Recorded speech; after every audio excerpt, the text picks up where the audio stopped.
Bienvenue à ce Film Fétiche Podcast, saison 2, épisode 9. On arrive bientôt à la fin de notre saison 2 et on va bientôt atteindre notre objectif de 100 abonnés avant la saison 2. Come on, guys, il nous manque juste un abonné. Fait que si tu regardes ça et que tu n'es pas abonné, j'espère que tu vas prendre 1-2 secondes de ton temps pour cliquer sur le petit bonhomme bleu.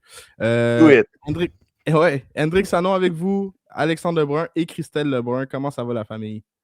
Ça va, toi? Très bien. Ça va très bien, merci. Est-ce que vous êtes hype pour ce 9e épisode? Toujours. Toujours Let's go. Guys, Film Fétiche Podcast, c'est quoi? C'est 3 passionnés de cinéma qui se réunissent à chaque semaine pour discuter de l'actualité dans le monde hollywoodien. On a quelques news. C'était une semaine quand même tranquille. On n'a pas eu beaucoup de news cette semaine, mais on est là pour vous les commenter. Avant de commencer, je l'ai dit un peu plus tôt, n'oubliez pas de vous abonner, de liker, de partager cette vidéo-là. Ça nous aide pour l'algorithme, pour nous propulser sur la page d'accueil des non-abonnés. Avant de commencer, moi, j'aime toujours commencer avec une petite suggestion de la semaine. Est-ce que vous aviez une suggestion cette semaine ou je me lance? Moi, j'en ai une. Ouais, vas-y. En fait, mais il y avait une série qui était sortie en 2025 qui s'appelait The Four Seasons. Dans le fond, on peut voir là, Tina Fey, Steve Carell là, qui jouent dedans, là, notamment. Mais dans le fond, ils ont confirmé que la saison 2 allait sortir en 2026 au mois de mai. Fait que c'est quand même... c'est très léger, c'est comédie un peu. C'est 3 couples, dans le fond, là, qui se retrouvent à chaque saison pour faire des activités, pour se retrouver les 3. Puis dans le fond, le couple de Steve Carell, avec sa femme, se sépare, puis il amène sa nouvelle petite amie qui a comme, mettons, 15 ans de moins qu'eux, là. Fait que c'est quand même comique, c'est léger, c'est le fun. Fait que si ça vous tente, ça s'écoute très bien, là. Four Seasons, allez voir ça. C'est très sur intéressant. quoi, Christelle? Excuse-moi, je peut-être C'est sur Netflix. Netflix, OK. Ouais. OK, cool. Il n'y a pas beaucoup d'épisodes, c'est des petits épisodes, là. OK, good. C'est des petits épisodes de 30 minutes, dans le fond. Ouais, genre 25-30 minutes. OK, good. Merci pour ta suggestion de la semaine, Christelle. Moi, ma suggestion de la semaine, ça fait un bout que c'est sorti. Là, c'est sorti en 2024 même. Mais c'est une série que j'ai beaucoup appréciée, qui vont sortir une saison 2. On ne sait pas encore la date, mais on l'attend avec impatience. Ça s'appelle Supercell ou Supracell. Là, ça dépend de la traduction. Là. C'est une série britannique qui est vraiment axé sur j'allais dire les Afro-Américains, mais c'est en Angleterre.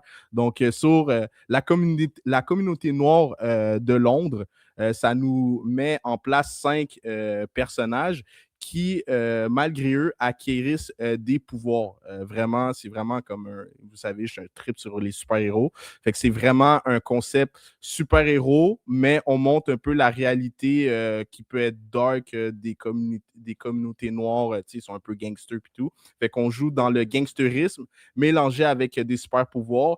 Je trouve que c'est vraiment un mélange genre de Heroes puis de, je sais pas, Snowfall, genre, tu vois, genre, fait que j'ai vraiment apprécié. Moi, j'adore les retours dans le futur, dans les voyages dans le temps, en fait. J'allais dire retour dans le futur, mais retour dans le passé. Fait que c'est vraiment quelque chose que je tripe. Puis la série commence comme ça. C'est un gars qui ne sait pas qu'il a des pouvoirs, puis il y a quelqu'un qui apparaît, puis c'est lui-même, puis qui lui dit, genre, dans 1 an, comme tout le monde va mourir, il faut que tu sauves la planète. Genre. Fait que, c'est que ça commence comme ça. Genre. Ouais, c'est vraiment bon, man. C'est vraiment bon. Puis ça a eu un gros succès sur Netflix.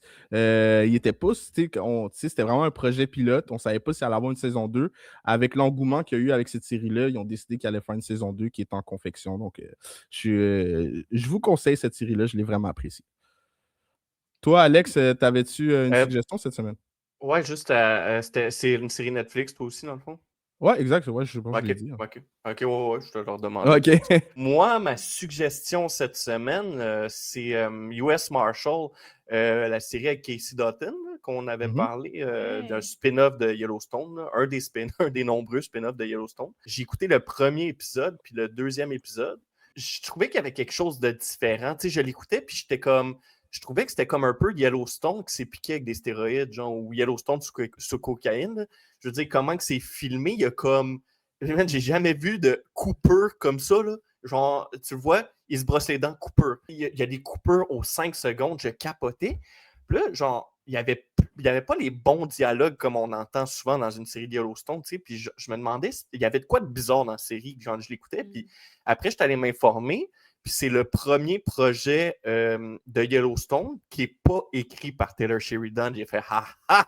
Ça m'inquiète un peu pour les prochains spin-offs qui vont être sans Taylor Sheridan parce que déjà, les 2 premiers épisodes que j'ai vus, que Taylor Sheridan n'est pas dedans, je vois vraiment comme une grosse différence. Puis aussi, c'est comme un peu plus, ça joue à CBS, puis c'est sur la plateforme de streaming de Paramount. Fait que tu vois les coupures, c'est à cause des annonces à la télévision. C'est gossant au bout. J'ai vraiment eu de la misère avec ça. Sinon, les personnages sont quand même cool. La série est vraiment. Il y a quand même quelque chose. Il y a quand même une certaine profondeur. Mais est-ce que tu le conseilles? C'est ta suggestion. Ça n'a pas l'air d'une bonne suggestion. C'est ça. Je pense que quelqu'un qui est vraiment fan à fond de l'univers peut aimer ça. Mais je pense que si tu t'attends à retrouver la même qualité que Yellowstone, tu vas être déçu comme moi je suis déçu. Tu comprends? Mais je pense pas que tu es tout seul à être déçu. Il me semble que j'avais vu qu'il y avait beaucoup de gens qui étaient mitigés puis qui disaient que c'était un peu comme le spin-off qui était dans l'ombre un peu de Yellowstone. Parce que les gens trouvaient peut-être un peu comme toi que ça manquait un peu de Sheridan. Yellowstone. Ouais, de Sheridan, c'est ça. Ouais. Ben, il n'y a pas de long dialogue, tu sais, c'est comme, il dit, mettons, il faut qu'on aille là. OK, Cooper, là, tu vois, ils sont déjà rendus là-bas, ils se sont téléportés, il n'y a aucun... il n'y a pas de... Man, cette série-là, là, il se téléporte aux 5 secondes. C'est débile. Là. Comment ils passent d'une place à l'autre. Là, en plus, ils se déplacent à cheval. Là. Je comprends pas pourquoi ils sont autant rapides que ça. Là, mais genre, en tout cas, c'est pas mauvais non plus, mais c'est sûr qu'il y a une grosse baisse de qualité selon moi. Ça me déçoit un peu, mais regarde. Ça reste à voir. Je pense que c'est la pire suggestion de l'histoire de Film Fétiche Podcast. Ben, c'est pas... genre, je vous suggère de quoi, mais c'est fucking pas bon. Ben... non, mais c'est vrai que c'est pas une très bonne suggestion. Mais c'est une critique, c'est une bonne critique. C'est la critique de la semaine. Ouais, c'est ça. C'est la critique de la semaine. Mais écoutez-le. Ouais, mais ça fait penser, j'ai parlé d'une série dans les suggestions parce qu'on suggère des affaires qu'on a écoutées. Puis en parlant, je me rappelle plus c'est quel épisode, je me rappelle même plus c'est quelle série, mais en parlant, tu sais, j'avais pas l'air tant. Je le suggérais, mais j'étais comme ouais, c'est correct, là. Puis il y a quelqu'un qui m'a écrit, qui m'a dit Crime, tu fais une suggestion, mais t'as même pas l'air d'aimer genre ce que tu suggères. C'était Fallout, je pense qu'on parlait. Ouais, je pense que c'est exactement ça. C'est bon, mais. Ouais, c'était quand je vous suggère Fallout, puis là, en parlant, j'étais comme, ben, la saison 2 est vraiment pas si bonne que ça. Puis là, c'est comme, ben écoutez, Fallout. C'est ça ma suggestion de la semaine. Ouais, ben, je pense que je voulais plus faire passer la série que j'ai écoutée cette semaine comme de nouveau, ouais, je comprends. Là, mais ben honnêtement, c'est ça. Je suis quand même déçu un peu, mais je l'écoute quand même parce que j'aime quand même les personnages, mais il y a une grosse descente de qualité là, par rapport à Yellowstone 1923-1883. C'est vraiment pas dans la même trame. Là. C'est plus du fast-food Yellowstone, là, je pourrais dire. Ça, c'était plus une critique, désolé pour la suggestion, mais je suis honnête. Pas de problème. Écoutez, dites-nous dans les commentaires, est-ce que vous avez vu une de nos 3 suggestions? Comment vous avez trouvé ça? Est-ce que vous êtes d'accord avec nos critiques? On veut vous lire. Sans plus tarder, ce fut une longue intro quand même, mais quand même, c'est bien. On avait de la jasette. On y va avec les news de la semaine. Première news, un documentaire sur la télé-réalité de Swan qui va être diffusé sur Hulu. Hulu, que tu peux l'avoir sur Disney+, c'est ça? Hulu et Disney+, sont ensemble. Hein? C'est ça, fait que c'est une série qui dans le temps, je ne savais pas si c'était controversé ou pas. Je pense que c'était quand même accepté. C'était comme on prend quelqu'un de pas beau, puis excusez-moi, c'était ça, là. On prend quelqu'un de pas beau, puis qui a fait de l'embonpoint, puis on fait des chirurgies plastiques, on le pin-up et on le met super beau au goût du jour. Premièrement, je pense qu'en 2026, une série comme ça, ça passe plus, là. On s'entend. Donc, je pense que le documentaire va montrer les dessous de tout ça. Vous, qu'est-ce que vous aviez répertorié à propos de cette news-là? On peut commencer avec Crystal. Oui, ben dans le fond, moi, ça me faisait un petit peu penser parce que là, c'est comme un gros hype de faire des documentaires ou des docu-séries, là. Récemment, sur Netflix, il y avait sorti en février, ça s'appelle Reality Check, Next Top Model. Là. Fait que dans le fond, comme pour ceux qui ne connaissaient pas l'émission, c'était un petit peu dans le même principe, mais c'était des top modèles, dans le fond, là, qui subissaient là, plein de chirurgies. Ben, pas des chirurgies, mais des traitements dentaires, des makeovers, tout ça. Puis, ils venaient comme interviewer justement comme des anciennes candidates pour parler un peu de leur expérience. Puis ça, de ce que j'ai vu, ça allait être un documentaire un peu qui allait interviewer encore une fois des candidates là, qui ont fait l'émission dans le passé. Mais ça avait l'air un peu plus trash, là. Ça avait l'air comme plus. Moi, je pense pas qu'on l'avait écouté quand on était plus jeune, là. Mais, tu sais, je sais que là, eux, ils faisaient des chirurgies plastiques, des traitements dentaires. Tu sais, ils n'avaient pas le droit de se regarder dans leur reflet dans le miroir jusqu'à la fin de l'émission, dans le fond, de ce que j'y avais Hey, vu. psychologiquement, ça a Fait que tellement dû être dur, là. Oh my God. Ben oui, vraiment, là. Fait que, tu sais, j'imagine qu'ils vont en avoir beaucoup à dire. Moi, c'est sûr que je vais l'écouter, là. Mais c'est pas mal ça que j'ai réussi à trouver sur le sujet, là. Ben, Ok. c'est pas mal le problème qu'on voit dans toutes les téléréalités. Tu sais, tous les feedbacks qu'on a dernièrement des vieilles téléréalités qu'il y avait dans le temps qu'on checkait. Tu t'en souviens de Pimp My Car, Pimp My Ride? Je veux dire, nous, quand on regardait ça, quand on était jeune, on voyait ça comme si le gars, il laissait son char une semaine ou 3 jours, puis il arrangeait ça. Ouais. Dans la réalité, c'était que ça prenait 8 mois, des fois 1 an. Puis après, ça brisait. Ben, après, ça brisait. Ben oui, genre, en 2 secondes, les TV marchaient plus. À part du moteur, ça n'aide pas. Fait que, tu sais, je veux dire, je suis pas surpris qu'il y ait un documentaire pour un peu, genre, raconter l'histoire de la télé-réalité de Swan, là, parce que c'était assez chaotique là, comme série, là, de prendre une femme pas belle dans les standards. Ouais, c'est ça. C'est extrêmement subjectif, genre, tu vois. Ouais, c'est ça. Puis de toute la refaire, puis tout retaper, même elle devait pas se sentir dans son propre corps après le tournage. Puis, tu sais, je pense qu'on va justement voir ce que les femmes ont traversé après ce documentaire-là. Tu sais, c'est ça qui m'intéresse, c'est de voir comment ils sont passés par après ça, parce que sûrement qu'ils ont dû prendre des produits ou des choses. Après, il n'y avait plus l'aide de la production après quand le show est fini. C'est ça. C'est quoi après, il faut que tu te conserves ça.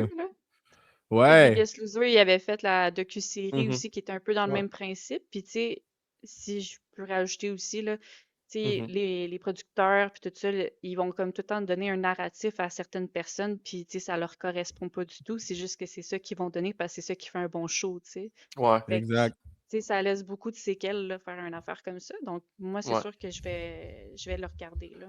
Ben, c'est ça qui arrive, c'est que tu regardes au Québec, au Québec, on est vraiment plus petit puis tout, mais on a vraiment une éthique de travail puis tout. Tu sais, comment ça s'appelle, là, quand il y a des scènes de sexe, les coordonnateurs d'intimité, ça a été intégré au Québec avant d'être intégré aux États-Unis. Là. Genre, tu sais, on est vraiment des... Ouais, les États-Unis, ils commencent à faire ça, genre. Comme avant, il n'y avait pas ça. C'est récent, je pense que ça fait 5 ans qu'il y a ça aux États-Unis. C'est ça, ils commencent à faire ça. C'est comme, c'est tellement crazy. Fait que, tu sais, cette éthique-là au Québec, on l'avait, puis même, il y a des gens qui sont lésés des téléréalités au Québec, là. Genre, tu sais, il y a des narratifs qui sont faits. Toi, t'es le méchant, toi, t'es la bitch. Ben, malheureusement, tu vas te faire boulier pour le bien de la télé-réalité. Genre, tu vas te faire boulier par tout le Québec. Puis, il y a du contrôle là-dessus. Aux États-Unis, en 2004, il n'y avait aucun contrôle. Écoute, les téléréalités, on les collectionne, là, ces genres de téléréalités-là. T'en avais une que c'était genre des gars homosexuels qui faisaient accroire à une femme qui était hétérosexuelle. Puis c'était ça le but. C'était de gagner pour faire accroire que tu étais hétérosexuel. Mais dans le fond, le gars était gay. Fait qu'au final, tu riais de la fille en esti, là, dans les deux sens. Là, tu sais, même t'en avais plein de téléréalités. Ben oui, t'avais plein de téléréalités de même. Là, c'est fou. Là, fait que j'ai hâte de voir ça, man. C'est un des projets qui m'intéresse. Ça va être sur Disney+. On n'a pas encore de date. D'après moi, ça va même probablement sortir dans 1 an, vu que Film Fétiche Podcast vous prédit l'avenir d'avance, très d'avance. Fait que c'était ça notre take sur cette news-là. Fait qu'on va voir, à suivre. Je sais pas, je vais l'écouter, gars, je vais pas vous mentir. Là. Vous me direz que vous en avez pensé. Si ça devient viral, je vais l'écouter. Donc, ça, c'était une prédiction que j'avais faite. back in the days. C'était dans mes suggestions, je pense. En plus, je suggérais. C'est pour ça que c'est utile, les suggestions de la semaine. Donc, dans une de mes suggestions de la semaine, je vous conseillais d'écouter la série Gen V. Et je disais même que, d'après moi, ça va être ultra important d'écouter la série Gen V parce que ça va être complètement canon avec la dernière saison de The Boys. Donc, c'est ça la news, une fusion entre Gen V et The Boys pour la dernière saison. On a vu un trailer qui est sorti de The Boys et dans ce trailer-là, on pouvait voir des personnages clés de la série Gen V. Moi, ça me rend vraiment hype.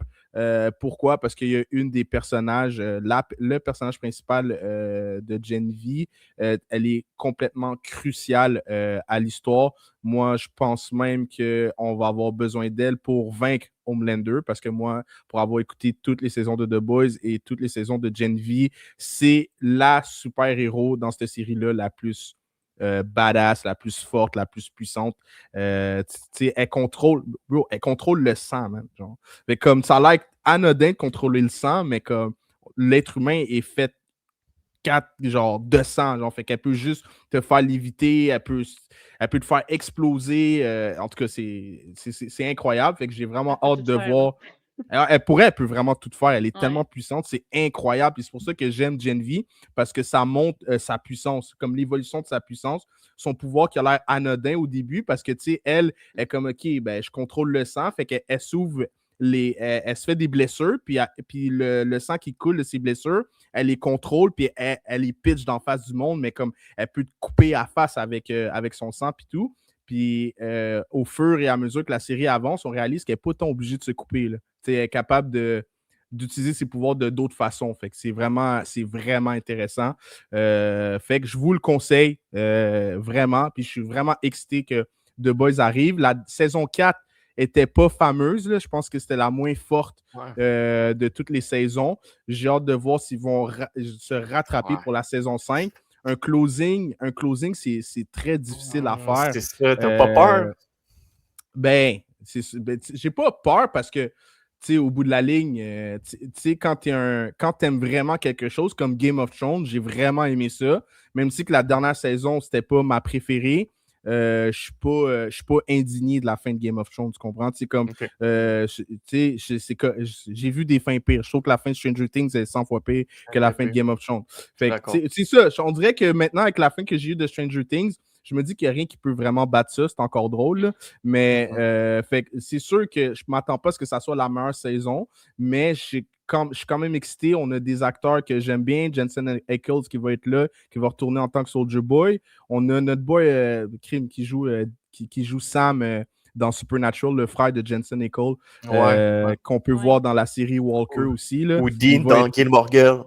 Ouais, exact. Il va être dans la saison, la dernière saison de The Boys. Qu'il faut comprendre que le showrunner de The Boys, c'est le même showrunner que Supernatural. Fait que c'est pour ça qu'on va voir les mêmes acteurs dans Supernatural vont revenir. Puis c'est cool parce que Supernatural, même si c'était trash, c'était quand même plus pour tout le monde. Là. C'était plus 13 ans et plus. Tandis que The Boys, c'est vraiment trash. Fait que c'est spécial de voir Jensen Ackles genre comme sacré puis fourré du monde. Des vieilles madames. Des vieilles madames. Il tripe ses vieilles madames. Pas, mais il tripe ses madames de son âge. Fait que c'est des vieilles madames. Ouais, exact. C'est tellement... Pour vrai, c'est bon, The Boys. C'est comme... C'est ça que j'aime, moi, des séries, c'est que c'est un truc comme qui est complètement surréaliste, des super-héros, mais ils mettent du réalisme. Genre, ils disent vraiment, OK, si dans notre monde d'aujourd'hui, il y avait des super-héros, comment notre société se comporterait? Puis c'est The Boys. C'est ça, The Boys. Genre, pour vrai, c'est le meilleur résumé ever. Genre, c'est ça. Puis je trouve tellement qu'ils ont le doigt dessus. Le gars, il se fait congeler. C'est parce que c'est ça, l'histoire. C'est une réplique de Captain America. Fait que le gars, il se fait congeler. Soldier Boy. Il se fait congeler pendant genre 60 ans. Là, je donne un exemple, c'est pas 60 ans, là, mais mettons Captain America. Il se fait congeler pendant 60 ans. Fait que théoriquement, c'est un vieux monsieur de 80 ans. Fait que théoriquement, les filles sur qui il trippe devraient avoir son âge. Pour lui, une fille de 20 ans, c'est bien trop jeune, tu comprends, genre? Fait que t'as le gars qui a l'air d'avoir 30 ans, mais qui trippe sur des grands-mères de 80. Genre, c'est comme une touche d'humour mélangée avec du réalisme. Moi, genre, j'adore ça. Vous, est-ce que vous êtes hype pour cette série-là? Moi, j'ai pas écouté, dans le fond, The Boys ni Gen V, mais je me dis pour les gens qui l'écoutent, je pense que Mhm. qu'est-ce qui est le fun avec, même si c'est la dernière saison, c'est qu'au moins, Gen V, c'est un peu comme, ça disparaît pas complètement, c'est le même univers dans le fond, là. Fait que Exact, dans cette exact. Mais après, optique-là, c'est de au moins, voir qu'est-ce qu'ils vont faire avec Gen V. Tu sais, j'ose croire que The Boys va finir puis ils vont continuer Gen V. Mais tu sais, qu'est-ce qu'il faut ouais, comprendre, c'est qu'il faut que la dernière saison de The Boys, il faut qu'elle soit bonne parce que si ça fait un faut qu'elle flop, fonctionne, il c'est ça. n'y aura pas de Gen V. Mais Ouais. ouais, Ouais. vas-y, continue. Pour moi, c'est sûr que The Boys, j'ai toujours trouvé que c'était tu sais, j'ai trouvé que ça a commencé vraiment fort. Puis je trouve que les 2 dernières saisons, ils ont vraiment descendu selon moi. Fait que j'étais un petit peu sceptique pour la dernière saison, mais je suis quand même. Tu sais, je veux dire, j'ai hâte de voir ce que ça va donner pareil. Puis en même temps, ils promettent quand même de quoi de gros. Puis ils ont pris Ouais. du temps pour faire la dernière saison par Oui. rapport aux 2 dernières saisons. Fait que c'est qu'il faut C'est leur vrai. donner. La saison va être sur la plateforme de streaming Prime Video à partir du 8 avril avec 2 épisodes. Puis après ça, ça va être des nouveaux épisodes à chaque semaine, un nouvel C'est que épisode j'ai à ça. chaque semaine jusqu'au 20 mai. Puis C'est que Prime j'ai ça. Video. Ah ouais, hein? T'aimes pas ça, toi? Ah. Moi, j'aime Ah, ça, mais ça me- je sais qu'il y a beaucoup de gens qui aiment ça, tout écouter, regarder en Ah. rafale. Là. Moi, C'est parce qu'il j'aime faut les que ça shows soit bon en copieux. crise. Non, mais il faut que ça soit bon en crise. Il faut que chaque épisode que tu sortes soit des Mhm. masterpieces. Mettons, sur une saison de 10 épisodes, ils font des épisodes filler. Un Mhm. épisode, dans le fond, que, écoute, il n'y avait pas d'argent pour faire 10 épisodes, fait que le 8e, il se passe pas grand-chose. Fait que là, tu as entendu une semaine pour le filler. C'est le fun, ça. Tu sais comment je veux Ouais, dire? Mais ouais. vas-y, Ah, ça, c'est continue. vrai. Ouais. Ben, c'est ça, je voulais juste finir avec Prime Video qui a également annoncé en juillet avoir commandé une série prequel intitulée Vault Rising qui sera centrée Oh, sur les super-héros Soldier Boy et Stormfront. ça va être Des fucking personnages déjà ancrés dans la série The Boys, mais on va les revoir quand ils sont plus jeunes. Dans le fond, ben, Mhm. ils vont avoir la même apparence parce qu'ils n'ont Mhm. jamais vieilli. Comme Hendrik avait expliqué, c'est comme un peu dans le même état d'esprit qu'on pourrait dire Captain America. Là, ils ne vieillissent pas. Mhm. Fait qu'on va retrouver ces 2 personnages-là. Ça m'intéresse pareil. Là. Pour vrai, ça m'intéresse quasiment plus que la dernière saison, mais j'ai quand même hâte de voir ce que ça va donner, personnellement. Ouais, parce que, tu sais, pour les gens qui ne savent pas, le Vault, c'est vraiment eux qui ont créé le Compound V qui crée les super-héros. Puis tout ça découle du premier super-héros qui est Soldier Boy, genre, tu vois. Fait qu'on va, Mhm. on va voir le début de cette genèse-là. C'est comme tellement. J'ai dit 2 fois le même mot, début puis genèse. Mais on va voir vraiment comment Soldier Boy est devenu Soldier Boy, puis comment Vault est devenu cet empire-là, genre, qui est tellement Mhm. omniprésente dans l'univers de The Boys. So, j'ai vraiment hâte. Vous voyez quand il y a des news qui m'allument plus que d'autres. Donc, next Swan. news. Ouais, c'est ça. De Swan, j'avais pas grand-chose à dire. Donc, un nouveau film Evil Dead en confection. Je sais pas si vous avez vu le dernier, il était quand même pas pire. Pour vrai, il était pas Moi, je l'ai pire. vu. Moi, j'ai Ouais. bien aimé. Il était Ouais. pas pire. Ouais. Pour un film d'horreur, C'était Evil C'est lui avec la râpe à fromage là, qu'à un moment donné, elle se fait scratch la jambe. Là. Ouais, C'est ça? ouais, 100%, Ah, 100%, ouais, ouais, ouais, ça ouais. m'a éclairé. Mais moi, j'ai Puis même vraiment eu peur. Là. celui d'avant, je l'ai aimé. Même celui d'avant avec... Ouais, Ah, il était bon, celui-là aussi. C'est avec sa ouais, soeur qui devient... Il y a une phrase, en ouais. tout cas, anyway, c'est pas important, mais il y a un bout qui est supposé de faire peur, mais qui me fait tellement rire dans Evil Dead. Mais ouais, c'est ça, un nouvel opus. Qu'est-ce que tu as à nous dire là-dessus, Alex? Yes, ça va être réalisé par le Français Sébastien Vanissek. Le film est attendu pour juillet 2026. Fait que quand même vraiment bientôt. On n'a aucune. On sait rien en plus sur le casting. On sait pas grand-chose. Tu sais. Ils vont faire le film en Euh, 2 mois. Ben ouais, ben ça va être vraiment ça, j'ai l'impression. Ça va être produit encore par Sam Raimi, ce qui est quand même le fun Ouais. aussi. Il est bon, Comme Sam. Ouais, puis comme les 2 derniers films, dans le fond, fait que pas Mhm. de gros changements majeurs à part pour le réalisateur. Puis le nouvel opus, il va se concentrer sur un personnage français au milieu de survivants américains. OK. Ça Ok. peut être quand même pas pire, Ils vont parce prendre que dans Vincent le fond, Cassel, ça. ben, c'est parce que le réalisateur, c'est un Français, fait que je pense que l'idée vient de lui à la base. Là. Mhm. Mais Puis, tu sais qu'il change de réalisateur à chaque fois, non? ouais. C'est Ouais, juste, c'est sont Mhm. tous produits par Sam Raimi, mais oui, t'as Mhm. raison, c'est toujours des Ouais. réalisateurs différents, exact. Ouais, c'est ça. Ben, c'est pour ça qu'ils Ouais. peuvent Ouais, mettre un peu comme. Qu'ils peuvent le mettre à leur pâte à eux, là, un peu. Là. ouais. Ben, Mais moi, ça je me trouve ça le gosse quand fun ils que changent ça. trop. Là. Quand ils changent trop, ben, comme Evil Dead, il Ben, faut que ça change, parce que sinon, ça va donner redondant. C'est Ouais. toujours dans un bloc non, appartement, Mais comme c'est dans tout le le temps non, le je même. je parle de Sam Goss quand une franchise change trop de réalisateurs. Genre Ah, parce mais je que, suis OK. pas. OK. Mais ouais, parce moi, que eux genre, autres sont. Cette franchise-là, c'est ça, là. Ils changent de Ouais, réalisateur à c'est chaque ça, ça a fois, ouais, toujours là. été ça, là. Mais tu sais, ils gardent quand même tout le temps comme la même. C'est la même histoire, là. Tu sais, c'est tout le temps le ouais, c'est le livre, le même principe. démoniaque, là, dans le fond, puis tout ça. Mais c'est ça. Tu sais, c'est le réalisateur qui change, puis qui peut le mettre un peu comme qu'il veut, là. Mais moi, j'aime ça, là. Ben, moi c'est drôle parce que j'étais un peu d'accord avec toi, Hendrik, mais en même temps, là, on va sortir d'Evil Dead, mais je trouve que Mission Impossible s'est tiré dans le pied quand ils sont restés avec le même réalisateur pour les Mais 3-4 derniers c'est films. ça mon Mais Mais ça point. à Moi, part de dépend. ça, Ça dépend de la sinon, c'était franchise toujours aussi. bon. moi, Puis je je trouve, ben, à viens. part le deuxième, là, mais après, quand ils sont restés avec McQuarrie pour les 3 derniers films, j'ai Hmm. l'impression d'écouter le même film tout le temps. Ouais, ben, tu sais, Ouais. moi, je pense que, tu sais, c'est. Moi, je viens de l'école que tu changes de réalisateur quand l'autre projet d'avant était pas assez bon, fait que là, tu changes de Mhm. réalisateur. Mais Mhm. après c'est un truc de job, hein. Mais maintenant, ils font ça dans les séries. Genre, si vous regardez dans les séries, Ouais. tu écoutes un épisode, l'autre, puis l'autre, c'est pas le même réalisateur. Genre, Mhm. tu Non, regarderas non, ça, non, là, tu une changes couple tout de le séries temps, font ouais. ça. Ah Ouais, non, ils Mais je changent tout le temps, pense. souvent. moi, ça me Ouais. Je pense gosse, que mais j'aime ça quand c'est. ça apparaît pas. Tu comprends? Je suis comme, oh Mhm. shit! Je pense. Genre, tu regardes des séries, puis c'est tous des réalisateurs différents. T'es comme shit, j'ai jamais remarqué que c'est pas le même réalisateur. Je Ouais. trouve ça, c'est comme un travail réussi. Là, je parle des séries, là, bien sûr. Ben, dans l'optique là, que tu parles, tu sais, moi je suis d'accord avec toi, mais c'est sûr que Mhm. pour cette franchise-là spécifiquement, je trouve que tu sais, pour de l'horreur, tu peux genre changer de réalisateur, puis tu sais, Ouais, c'est quasiment un laboratoire, là, cette franchise-là. Là. Tu sais, tu fais un petit peu ce que tu veux, mais il faut que tu restes quand même dans le sujet, là, tu sais. ouais, je comprends ce que tu veux dire, mais tu sais, le dernier Evil Dead, il est Ouais. pas sorti il y a tellement longtemps. Genre, Hmm, un assez an. pour que je C'est me vrai. souvienne encore, tu sais. Fait que, Mhm. tu sais, Ouais. là, moi, dans ma tête, genre, moi, comment que je le vois, c'est que j'aimerais que le prochain, ça soit une suite de qu'est-ce que j'ai vu. Parce que si Ouais. c'est toujours des Ouais. reboots, puis ce nouveau Evil Dead, c'est comme, Ouais. Je ben, à comprends. quoi bon? Genre, c'est plus ça, Ben, tu sais. Parce que moi, j'aime, tu sais, je pense que qu'est-ce qui est à la mode en ce moment, c'est les séries. Tu sais, dans le sens que Ouais. Ouais, ouais. même les séries de films, genre, tu sais, genre, ils en font, genre, on Mhm. a signé pour 12 films parce que, genre, on veut s'attacher aux personnages, puis ci, puis ça. Puis quand c'est des nouveaux personnages, surtout un film d'horreur, c'est 1h20, 1h30 des fois, tu sais. Ouais. Fait que, tu sais, c'est comme, OK, tu sais, on l'a vu l'année passée, là, fait que c'est une autre recette. Mais en tout cas, ben, peut-être qu'ils vont me surprendre, là, peut-être que je vais l'écouter. Puis, tu sais, le dernier, je l'ai vraiment aimé, j'ai passé du bon temps, même si hmm. c'était un reboot, puis que ça n'avait rien à voir avec les autres, là. Next news, un premier aperçu de la nouvelle série Green Lantern qui fait beaucoup jaser, hein, qui a été dans cette semaine, on a eu plusieurs trailers qui sont sortis. Ça a été le trailer le plus regardé, je pense, Green Lantern. C'était quoi? C'était Green Lantern, puis l'autre. Mais il me semble que ouais. En tout cas, 2,quelques millions là, quand même. Félicitations. Pour un projet que le monde s'en foutait quand même.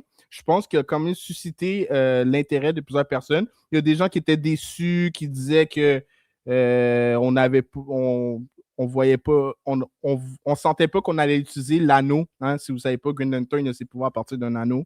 On Et d'une sentait que ça allait lanterne. prendre du temps avant. Ouais, c'est ça. Ça a pris du temps avant de. Ça va prendre du temps avant on le voit vraiment utiliser ses pouvoirs. C'est ce que le trailer nous laisse pressentir. C'est comme si Al veut pas tout de suite que John utilise ses pouvoirs. Donc, Mhm. vous, est-ce que vous aviez vu le preview de Green Lantern? Moi, je n'étais pas déçu en regardant le trailer parce que la plupart des critiques que j'ai entendues négatives sur le trailer, c'est qu'on ne le voyait pas avec son costume, on ne le voyait pas utiliser Exact. ses pouvoirs. Ah, ça se passe sur la Mhm. Terre. Mais moi, c'est toutes des informations que je savais déjà parce que je m'avais déjà un petit peu informé sur le sujet. Chris Mundy et Damon Lindelof et Tom King, ils avaient insisté sur le fait que la première saison allait se passer sur la Terre, puis il se basait un peu sur la série True Detective. Fait que pour vrai, en ayant vu le Ouais. trailer, c'est un petit peu le Ouais. ressenti que j'ai eu. Ouais, ça Fait que fait j'étais longtemps pas. qu'on sait cette news-là, là. Le monde Ben, c'est ça. dort. Fait que c'est pour ça que je n'étais pas tant déçu pour cette raison-là, mais je peux comprendre certaines personnes, ça les a agacés. Aussi que le costume, il n'est pas vert comme ils veulent. Il est vert. Exact. comme d'un autre type de verre qu'eux, ils auraient voulu qu'il soit vert comme. Ils l'ont même pas vu. Tu sais, moi, ça qui me fait rire, c'est que le monde, ils jugent, ils n'ont même pas vu la série encore. Et attends de regarder la série. Le costume, tu l'as vu, mais crime, quand il va mettre sa bague, il va avoir du vert. Là. Genre, tu sais, son costume va s'allumer. Là. Inquiète-toi pas, tu vas avoir du vert. Là. Genre, capote pas. Exactement. Puis, tu sais, le trailer, il ne faut pas oublier que le trailer aussi, c'est peut-être juste des événements des 2 premiers épisodes aussi. Ouais, c'est ça. C'est un trailer. C'est un trailer. C'est ça. Puis moi, j'aime mieux pas en voir. Pas en voir trop, justement, puis d'être un petit peu plus surpris par après, là, personnellement. 100%. Mais, ça va suivre les policiers intergalactiques Hal Jordan et Jon Stewart enquêtant sur un meurtre mystérieux en plein cœur de l'Amérique, décrit comme un thriller sombre type True Detective, comme j'avais mentionné tantôt, dans le fond. OK, cool. Cool. Ouais. Moi, j'ai hâte de voir ça. Vas-y, Christelle. J'ai hâte de voir ça. Non, mais je suis pas full genre super-héros puis tout ça, mais ça m'intéresse parce que je pense que vu que c'est un peu amené comme à la True Detective, ça m'a fait comme bon, OK. Je suis plus intéressée de ce côté-là, puis je me demande si ça va pas faire peut-être un pont narratif pour les prochains films d'ici, tu sais. Mais en tout cas, moi j'ai hâte de voir, puis j'ai pas chialé pour la bande-annonce parce que je l'ai pas vue. Fait que... Fair enough. Mais c'est un très bon point que tu apportes parce que c'est ça le plus gros dilemme en ce moment chez Marvel, c'est de savoir à quel point on fait connecter nos séries avec nos films. Parce que qu'est-ce que les gens se sont plaints, qui se plaignent en ce moment de Marvel, c'est que pour aller voir un Avengers, il faut qu'ils fassent des devoirs. Il faut qu'ils écoutent Loki, il faut qu'ils écoutent une telle série pour comprendre qu'est-ce qui va se passer. Fait que ça a agacé beaucoup du public, mais les fans finis, là, ils adorent ça. Moi, j'adore ça. Là. Moi, j'aime ça, là, d'être comme, justement, de devoir écouter ça, puis d'aller voir le film, puis que c'est connecté. Ah, là, tu sais, j'ai aucune idée c'est quoi le plan de match de James Gunn là-dessus. Moi, je pense qu'il veut tout interconnecter. Je pense que c'est ça qu'il avait dit. À voir, est-ce qu'il va se tirer une balle dans le pied comme Disney a fait? Parce que ça...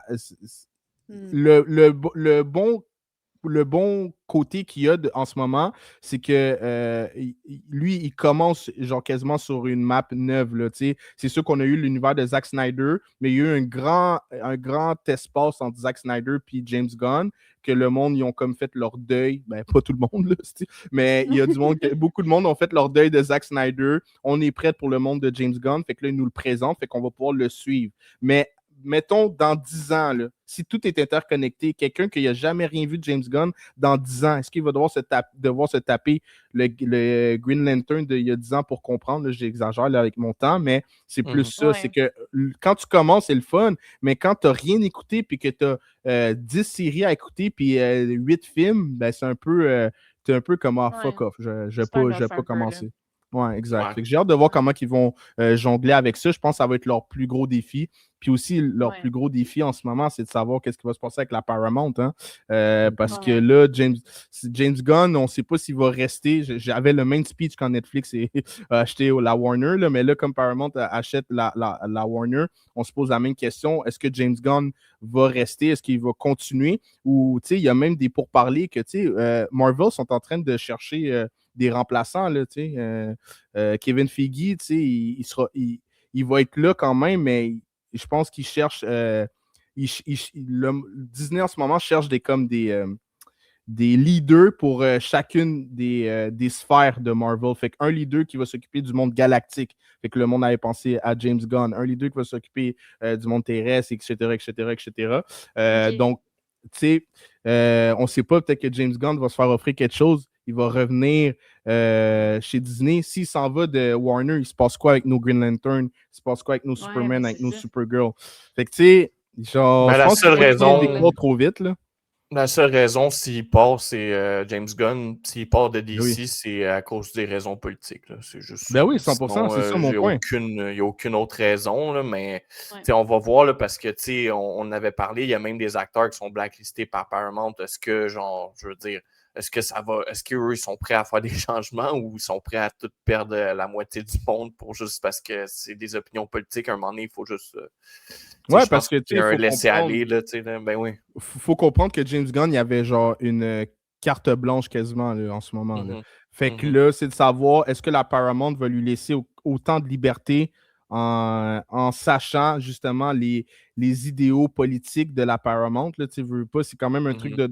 C'est quand même une entreprise qui se proclame de droite, là, comme pas l'entreprise, mais les dirigeants de l'entreprise plus, là, qui sont très proches de la droite américaine. Fait que c'est de ça. Puis James Gunn, il n'est pas réputé pour être de droite, là. Fait que c'est juste de voir à quel point ils vont vouloir s'imposer dans les histoires. Tu sais, Superman, là, il y a genre il y a rien de plus américain que Superman, là. Genre, comme fait que c'est comme fait que c'est de savoir est-ce que vraiment Paramount va dire hey, Superman on te laisse carte blanche, il va pouvoir être gauchiste, il va pouvoir être gay puis genre tu comprends, fait que c'est plus ça genre fait que j'ai hâte de voir à quel point James Gunn va être capable de naviguer là-dedans, mais je trouve ça très drôle parce qu'il avait dit j'en avais parlé dans une de mes news, là, dans un des épisodes. Il avait vraiment dit comme si je suis encore là. Puis j'étais comme c'est bizarre qu'il dise si je suis encore là.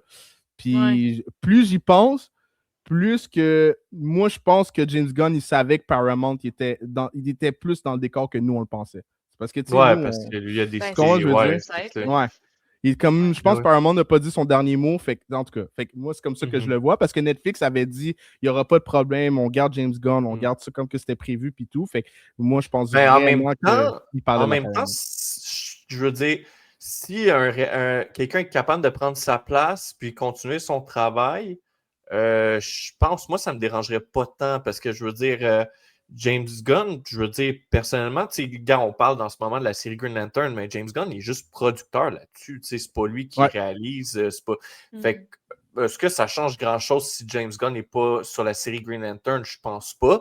Je pense que oui, dans un sens, à cause que c'est lui qui développe l'univers, mais je veux dire. C'est ça, c'est plus la conception du DCU. Là. Ouais. Donc, dernière news de la semaine. Spider Noir, que je sais jamais s'il faut que je dise Spider-Man Noir ou Spider Noir. Aujourd'hui, c'est Spider Noir. 2 bandes annonces pour le prix d'une. Donc, Spider-Man Noir avec Nicolas Cage, qu'initialement Nicolas Cage faisait la voix du Spider Noir dans Across the Spider-Verse. Et là, on fait un live action, mais c'est pas le même personnage que Across the Spider-Verse parce qu'il s'appelle Peter Parker dans Across the Spider-Verse. Puis là, c'est Ridley Scott. Ben Riley Scott, c'est Ben Riley. Radley. Le gars, tu vois, sur ça, je dis jamais les noms. Fait que c'est Ridley. Nicolas Cage va jouer Ridley. C'est vraiment con pourquoi il ne l'appelle pas Peter Parker. Je trouve que ça mélange les gens, mais je pense que c'est pour pas mélanger les gens qui ont décidé de mélanger les gens. Donc, mais belle qualité, hein? Le noir et blanc est magnifique. Je ne sais pas si vous avez vu la bande-annonce, mais c'est vraiment beau. Qu'est-ce que vous en avez pensé de la bande-annonce? Ben, je vais te répondre à ce que tu avais enchaîné. Dans le fond, la raison pourquoi il s'appelle Ben Riley et non Peter Parker, c'est qu'il ne répond pas aux normes que Spider-Man a. Spider-Man, dans le fond, à chaque fois qu'on parle de Spider-Man, il faut toujours qu'on parle de Spider-Man comme du nom de Peter Parker, que c'est un bon petit gars, puis il y a vraiment des critères précis. Puis cette série-là, ils veulent faire un genre de Batman, un genre de Spider-Man mature qui ne répond pas aux critères de Sony. Fait que c'est pour ça qu'ils ont changé le nom. C'est vraiment niaiseux. Même. Pour les enfants, sûrement. C'est un Spider-Man vieillissant, là. C'est différent aussi. Ouais. On s'entend qu'on a tout le temps connu comme Peter Parker qui est quand même jeune, puis tout ça. Puis là, on tombe avec Nicolas Cage qui est comme mi-cinquantaine, là. Mais tu sais, on a des versions... Ouais, environ. Peut-être même 60, là. 65 dans les Oh shit. Mais tu sais, on a des versions de comics que, tu sais, Peter Parker, he's going dark, là, tu comprends? Genre, comme, il y a un comics en particulier, là, que il y a un gars qui essaie de tuer Tante May, envoyé par le fisc. Puis là, Peter Parker, il pète sa coche, s'en va en prison, puis il tabasse Fisk, puis il manque de le tuer. C'est super sanglant, puis il est comme, genre, tu sais, comme, c'est vraiment gangster. Fait qu'on a des comics que, genre, vraiment, Peter Parker, il est vraiment intense, mais le grand public n'a aucune idée de cette version-là de Peter Parker. Mais c'est ça, dans le fond, moi, ma question, c'est ça suit les comics, celui-là? Ben, I guess qu'ils vont... C'est parce qu'il y a eu une gamme de Spider Noir, là. Donc, tu sais, habituellement, les films, les séries, ils se calquent jamais sur un comics. Ils prennent plein de bouts de plein de comics, puis ils font leur histoire. Fait qu'on va voir plusieurs... C'est pour ça que j'appelle ça des Easter eggs. C'est plusieurs Easter eggs de comics mais ça sera pas un comics en particulier. C'est vrai, t'as raison. À chaque fois qu'ils font un film sur Daredevil ou peu importe, Daredevil, je fais référence au premier film que tout le monde a oublié. Là. Mais genre, je veux dire, c'est vrai qu'ils prennent toujours une gamme de plusieurs comics. Ils font jamais un film sur un comics. Même Avengers Infinity War, avec le gant de l'infini, c'est zéro ça dans les comics. C'est plein de petits bouts. Mais moi, je trouve ça, quand c'est bien écrit, là, je trouve ça tellement beau. Je suis comme, waouh, ils ont tellement pris plein de choses. Puis c'est pour ça que c'est intéressant de regarder des. Moi, je regarde beaucoup. Il y a un gars qui s'appelle Le Lore sur YouTube. C'est lui qui m'a appris le mot lore, hein, qui est genre comme toute genre l'origine story de plein de super-héros. Puis j'aime beaucoup ça l'écouter parce qu'il fait beaucoup la comparaison entre les films qu'on voit puis le comics, qu'est-ce qui se passe, puis tu vois vraiment les différences. Puis tu réalises que le comics, il est tellement mieux écrit que les films, là, mais... mais ça, c'est d'autres affaires. Mais ouais, c'est super intéressant. Les livres, c'est toujours meilleur que le film. Fait que... Ouais, 100%. Ouais, c'est vrai. Je demande à mon oncle qui est fan de comics Spider-Man, puis lui, il n'est pas capable des nouveaux films Spider-Man. Ouais, mais pour elle, les nouveaux films Spider-Man, en tant que... Si t'es un fan de Spider-Man puis que t'as lu les comics, pour elle, c'est quand même genre une insulte. Là.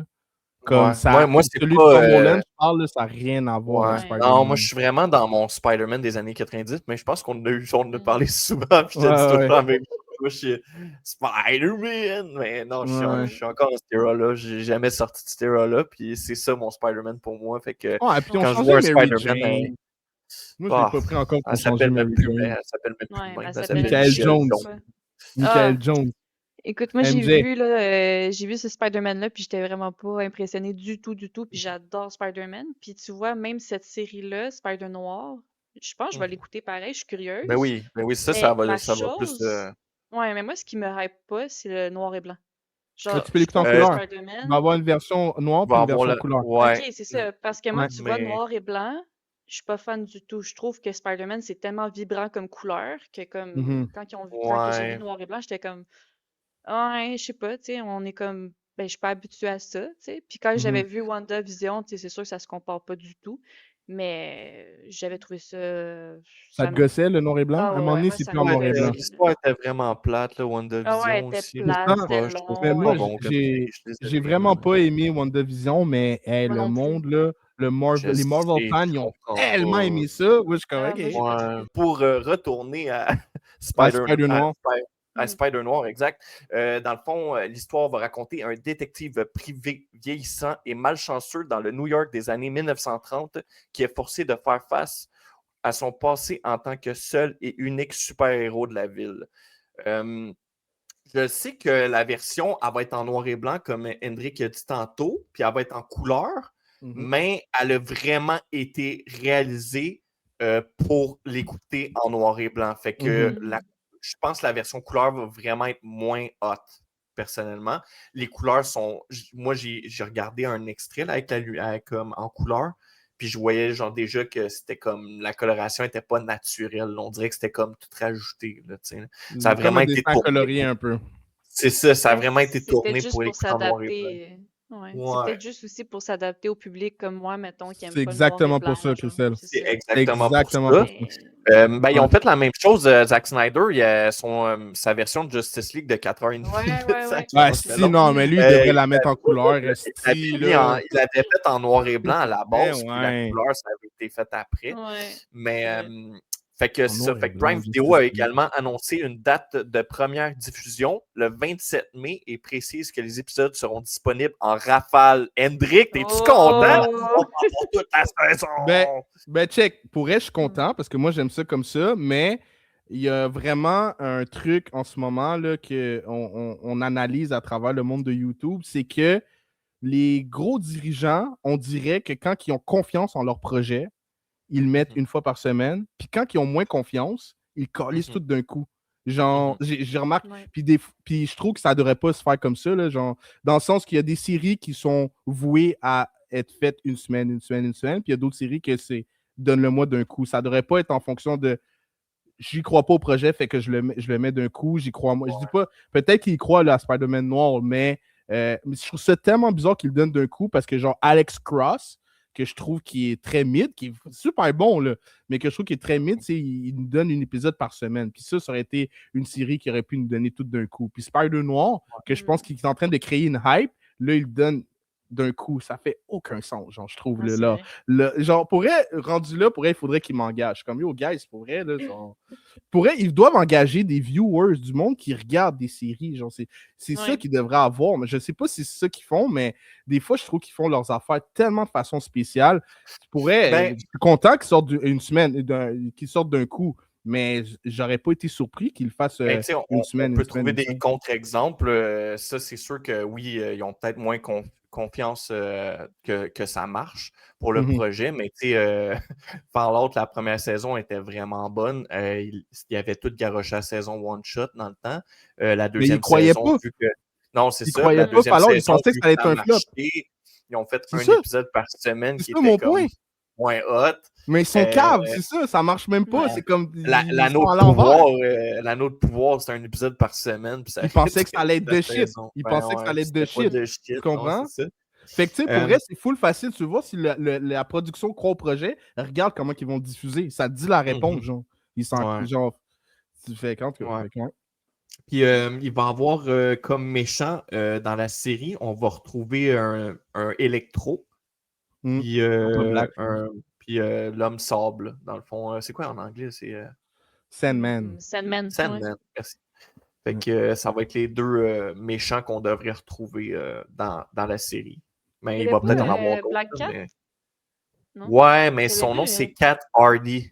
Je sais pas dans le fond, c'est un clin d'œil. C'est un clin d'œil de Black Cat. Ça sera pas vraiment Black Cat, mais un peu comme Michael Jones puis mais si je me fie à l'univers Black Cat, c'est pas nécessairement anti-vilain. C'est un anti-vilain, un anti-héros. Fait qu'un peu comme Catwoman dans le monde de DC, c'est comme elle a son arc méchant, mais elle a son arc de rédemption après. Puis qui est un love interest de Spider-Man, Black Cat. Ouais. Fait que, très intéressant. À voir, dites-nous, est-ce que vous avez hâte de voir Spider-Noir? Moi, je m'en foutais du projet, honnêtement. Puis quand j'ai vu les previews, je vois un peu la hype qu'il y a autour de cette série-là. Je suis sûr que même Prime eux-mêmes sont quand même surpris de la hype qu'il y a autour de ça. Moi, je pense que Nicolas Cage, c'est encore un acteur très bankable, même si que des fois, il fait des projets spéciaux. Là. Mais je pense qu'il est encore bankable. C'est dans le bon projet. Ça peut créer une certaine hype. Ouais, exact. Je pense que ça fait une bonne affaire, une mauvaise affaire, une bonne affaire, il paye ses impôts, une bonne affaire, il paye encore ses impôts. Ouais, 100%. Mais écoutez, moi je suis vraiment excité de voir ce projet-là. Marvel, ça va bien, Marvel. Ils ont des beaux projets qui s'en viennent. J'ose croire que ça va être à la hauteur de nos attentes. Est-ce que vous aviez quelque chose à rajouter à propos des news de cette semaine, cher ami? Non. Non, pas pour moi. Right. Je pense qu'on a quand même bien résumé ça. On a divagué des fois. Ça arrive, c'est ça un podcast. C'est mes podcasts préférés, moi. Des bonnes conversations, puis let's go. C'est juste un prétexte, les news, guys. On veut juste parler, dans le fond. N'oubliez pas de liker la vidéo, de partager, de commenter, de vous abonner si ce n'est pas déjà fait. On a plus de gens qui nous regardent que des gens qui s'abonnent. Fait que si tu regardes la vidéo et tu ne t'abonnes pas, je suis un peu fâché contre toi. N'oublie pas de nous suivre non plus sur TikTok, Instagram, YouTube, bien sûr, mais on est aussi sur Spotify. Si tu ne veux pas voir notre face puis tu veux juste nous entendre, c'est toujours pratique puis tu peux nous écouter dans l'auto. Donc, c'est ce qui conclut l'épisode 9 de la saison 2 pour le Film Fétiche Podcast. C'était Hendrik Sanon, Alexandre Lebrun, Christelle Lebrun. À la semaine prochaine, guys.